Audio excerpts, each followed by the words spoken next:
ভিডিওতে ক্লিক করার জন্য আপনাদের সবাইকে অসংখ্য ধন্যবাদ। আবারও নতুন করে গ্রামীণ ডাকসেবক পদে কর্মী নিয়োগ শুরু হয়েছে।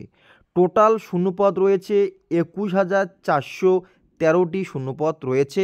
এখানে আবেদন শুরু হয়েছে ১০/২/২০২৫ এবং আবেদন শেষ হবে ৩/৩/২০২৫। আপনারা যারা ন্যূনতম মাধ্যমিক পাস করেছেন তারা কিন্তু অবশ্যই এখানে আবেদন করতে পারবেন। অনলাইনের মাধ্যমে আবেদন করতে হবে। অবশ্যই আবেদন করার আগে আপনারা কিন্তু বিজ্ঞপ্তি ফলো করবে। এখানে অবশ্যই আপনারা দেখতে পাচ্ছেন বিজ্ঞপ্তি আপনাদের সামনে ওপেন করা হয়েছে। এই বিজ্ঞপ্তিতে কিন্তু সমস্ত কিছু বিষয় স্টেপ বাই স্টেপ উল্লেখ করা হয়েছে।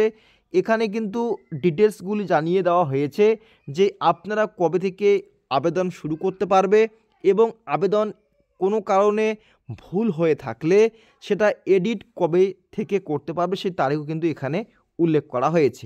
তো এখানে কোন কোন পদে নিয়োগ করা হবে সে বিষয়ে কিন্তু উল্লেখ করা হয়েছে এবং প্রতিটি পদের ক্ষেত্রে কত বেতন থাকবে সে বিষয়ে কিন্তু এখানে স্টেপ বাই স্টেপ উল্লেখ হয়েছে। যেমন প্রথমে দেখতে পাচ্ছেন বিপিএম ব্রাঞ্চ পোস্টমাস্টার পদে নিয়োগ করা হবে। বেতন থাকবে ১২,০০০ টাকা থেকে ২৯,৩৮০ টাকা পর্যন্ত এবং এখানে এবিপিএম এবং ডাকসেবক পদে নিয়োগ করা হবে।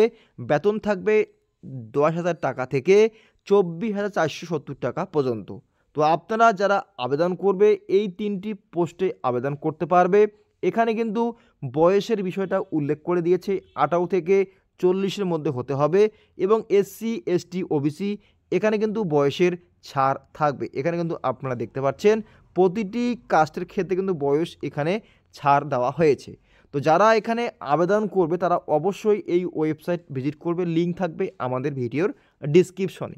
আবেদন করার জন্য অবশ্যই এই ওয়েবসাইট ভিজিট করার পরে এখানে দেখো এখানে 1 2 3 1 2 অপশান রয়েছে। তো আমরা প্রথমে লেখা আছে তোমাদের রেজিস্ট্রেশন, এখানে ক্লিক করব।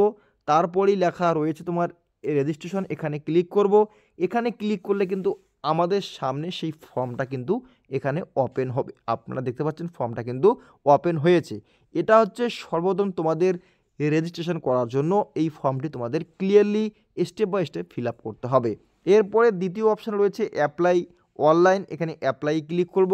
অ্যাপ্লাই ক্লিক করলে কিন্তু আমরা প্রথমে যে রেজিস্ট্রেশন করেছি সেখানে কিন্তু আমাদের আইডি এবং পাসওয়ার্ড ক্রিয়েট হয়েছে।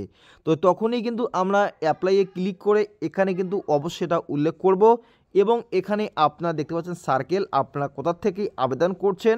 তো আমরা ওয়েস্ট বেঙ্গল থেকে আবেদন করব। অবশ্যই ওয়েস্ট বেঙ্গল সিলেক্ট করার পরে সাবমিটে ক্লিক করব। সাবমিটে ক্লিক করলে কিন্তু আমাদের বাকি যে ফর্মটি রয়েছে সেটা কিন্তু উল্লেখ হবে এবং এখানে ফি পেমেন্ট রয়েছে। প্রত্যেকেরই এখানে পেমেন্ট করতে হবে না। পেমেন্ট করার জন্য যদি আপনারা চেক করতে অবশ্যই পাবেন, কারণ এখানে আপনাদের রেজিস্ট্রেশন নম্বর সাবমিট করলে কিন্তু সেই ডিটেলসটি ওপেন হবে। তো যদি আপনারা এ টু জেড একটি ভিডিও আমার কাছে পেতে চান তাহলে অবশ্যই কমেন্ট বক্সে কমেন্ট করবেন। আমি কিন্তু অবশ্যই আপনাদের জন্য কিভাবে স্টেপ বাই স্টেপ আবেদন করতে হয় একটা ভিডিও প্রোভাইড করে দিব আপনাদের সুবিধার জন্য।